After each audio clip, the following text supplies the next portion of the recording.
Hello besties!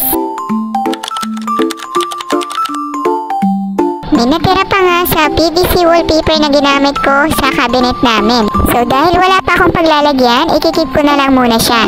Ang ganda nga ng PVC wallpaper na to dahil PVC matte material siya and waterproof. With self-adhesive and napakadali lang din niyang idikit.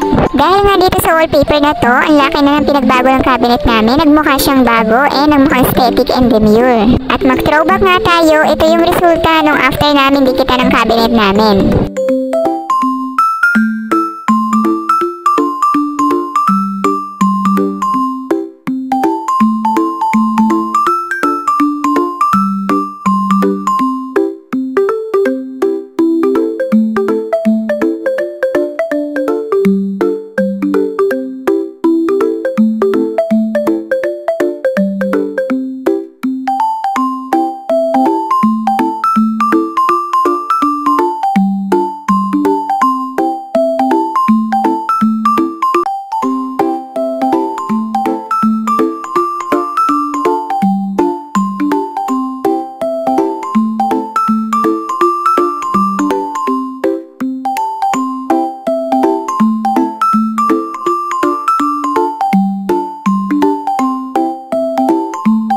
Marami ng design na pwedeng pagpilian at kung bet mo rin, i-click mo lang yung yellow basket. So yun lang muna for today. Bye!